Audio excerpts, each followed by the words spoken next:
Hello again, everyone. Welcome to our Skype world.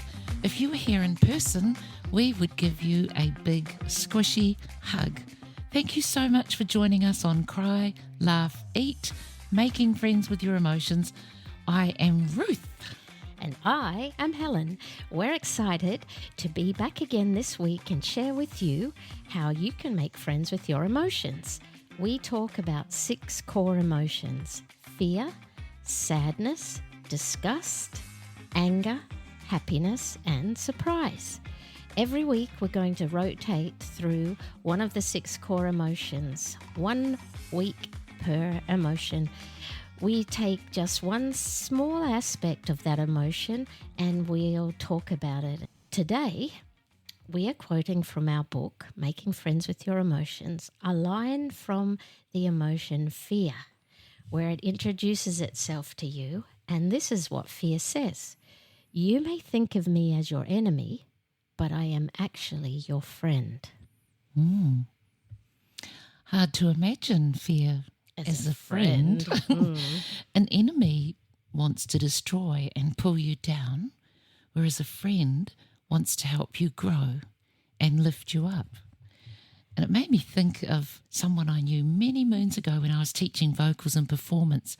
A 15-year-old vocalist came to audition for a place where I was teaching, and she had one of the most beautiful, powerful, natural sounds I have ever heard to this day.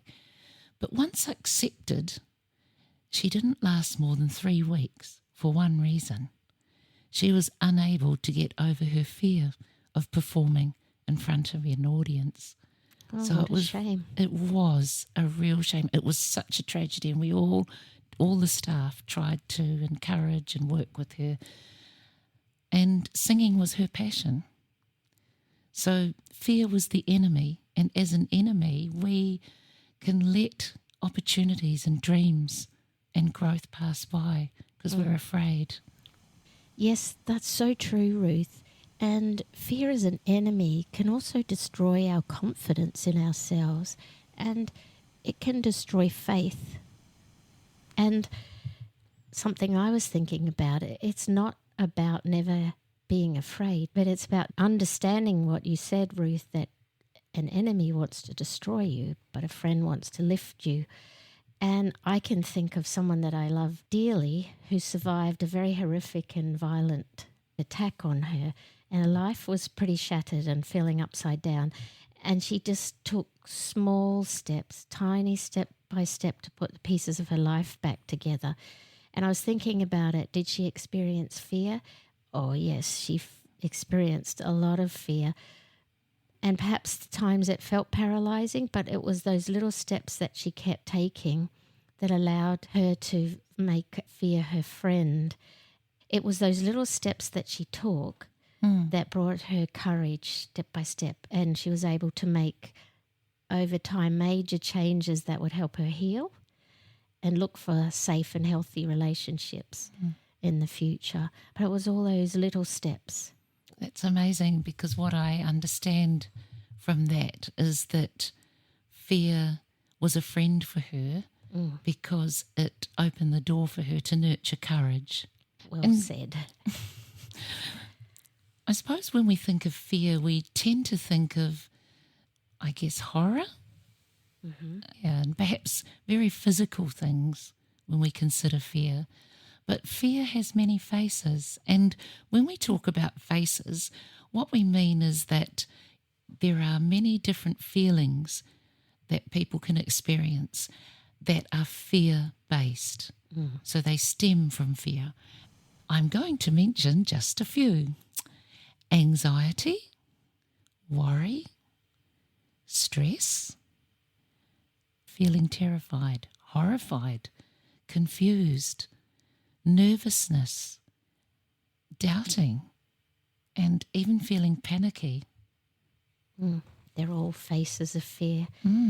We just want to share too at this point, if you are feeling some of these feelings consistently, or that you feel very overwhelmed by them, we really want to share with you the value of talking to someone, particularly a professional counsellor who can be that neutral place where you can share in a safe place what those fears are, and you can seek the support that you need. It can be a very powerful way to move forward through these feelings. And that's a really important message from us.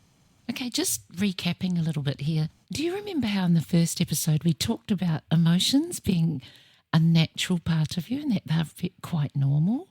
And that, like the ping on your phone when you receive something, emotions are just like that. They're a notification. And the interesting thing is that, like Helen said, everyone experiences fear. So every time you receive a notification from fear, like something triggers it and you feel that way, it's actually alerting you that something is wrong or dangerous or threatening to you. So it could be something that's intimidating or someone that's intimidating, or you could be in a situation where you feel you're being bullied or manipulated, or someone's being mean, or perhaps you know that someone's lying to you, or you may feel scared. But any of those things, fear sends that little notification and alerts you and just says something requires your attention. And it's important to be aware too that not all threats are physical. Sometimes the threat can be an emotional threat, which is actually abuse. And fear will let you know. You will often feel that something deep down feels wrong or something doesn't feel quite right. And that's the notification. If you ignore it, the risk is that you can be stuck and find yourself in an emotionally abusive relationship where you might be being bullied, as Ruth said. You may be being intimidated. Maybe someone's making you feel like it's always your fault. They lie. Or you may be being manipulated. And if you feel that something is not quite right in your relationship, I go back to our counselling advice to you earlier. We would really encourage you to talk with someone professional, because when you're caught in an emotionally abusive relationship and you really care about that person, it's very hard to see on your own. So please reach out for help if you feel you're in that situation. And emotions are very messy and can often be overwhelming, and they're not simple in a sense that they don't always appear on their own. They may visit you together, one or two or three all at once. So you may feel fear, sadness, disgust, anger all at once. And when that happens, you get emotionally depleted. And it's difficult then to sort your way through them, which is why it's so important, if you feel that way, to actually see somebody. Let's share a couple of examples where a fear-based feeling has been experienced and just how you can work through that. We want to point out the three concepts that we're sharing with you about fear: that it alerts you and that it's telling you to do something, and then what is the message for you and what are your choices. So an example could be that you may have an exam coming up or a job interview, and fear alerts you. Yes, it does. It alerts you that there could be a potential risk here. If you're really concerned about the exam or the job and it's something you really, really want, then you have a heightened fear of perhaps not being able to achieve that. And so as a friend, fear is alerting you there's a potential risk here or a threat in a way to you personally, but it's also giving you the space then and saying to you to prepare for any outcome. So, for example, if the exam result or the job interview doesn't go exactly the way you want it, you've already been alerted that that might be a possibility, but fear gives you space to prepare for whatever the outcome. So you might say to yourself in preparation for everything, well, I'm going to hope for the best. I'm going to do everything I can, but if the results aren't what I hoped they would be, that does not define me. It's okay. I love that, because as you said, fear gives you space to do something so you can prepare well for your exam and your job interview. But I love how you added you can also prepare for what may not go well. Wonderful. And that's really important, isn't it? It is, because that's life, isn't it? Only one person usually can get the job, or sometimes we do our very best at something and, it doesn't go as well as we thought. That's excellent. We've talked about several things there. We've talked about how it's a friend. Fear is a friend because it alerts you. Mm-hmm. We've talked about how it's a friend because it's saying do something. So in that exam and job interview preparation, by preparing and being careful in your preparation, you are doing something. You are taking notice of the alert. You're actually paying attention to it, which is fantastic. And the third thing that makes fear your friend is the fact that it offers you an opportunity to consider what your personal message is to you, and of course, what are your choices. We talked at the beginning how a friend will lift you and an enemy will destroy you. So fear as a friend in this scenario, it's so beautiful because it's given you the opportunity to be aware, to do something, as Ruth just said, and it gives you that lovely space to think about what the personal message is for you, and you actually have choices. What are your choices? But when we get overwhelmed in fear and feel it's our enemy, we don't feel we have a choice. We feel very stuck. It becomes a dictator then, doesn't it? Yes. Perhaps another example that we could just look at quickly is all of us worry at some stage, no matter what age we are. Little children worry, adults, we all worry about something. It could be about our child, it could be about our parent, it could be someone that we care about.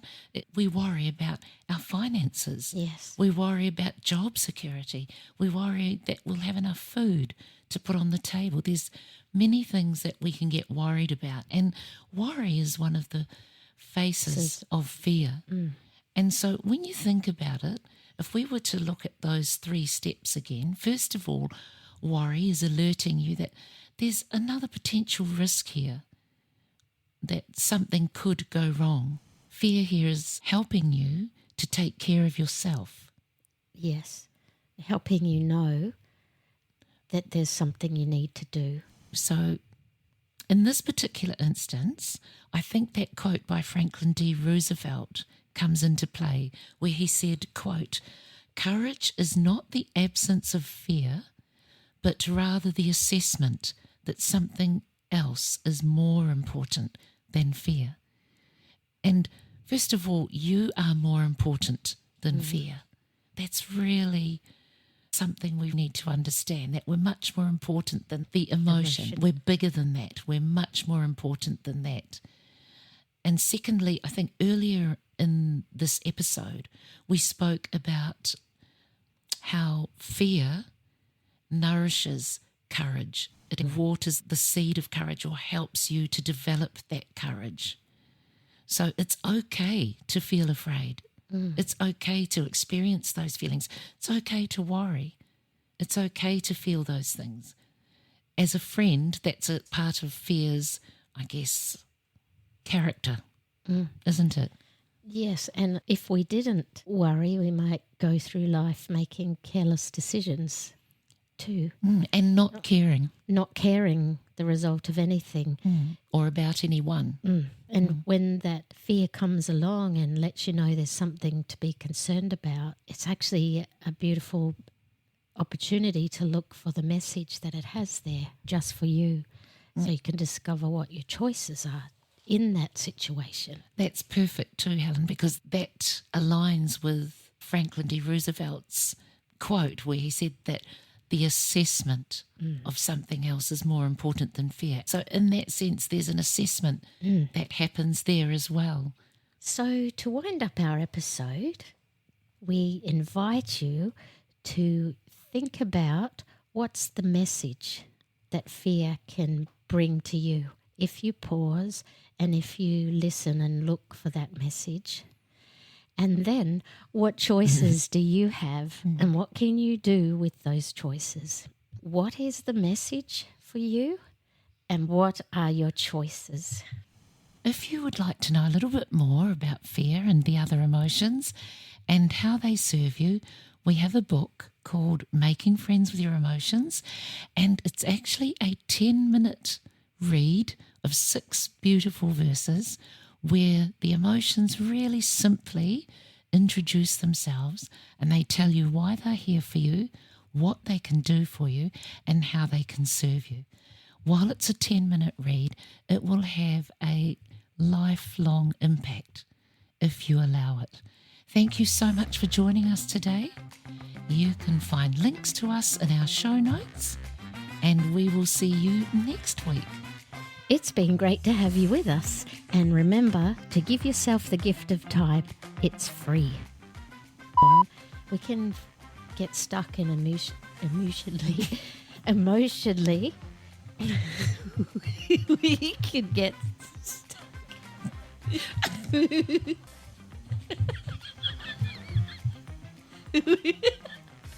can get stuck.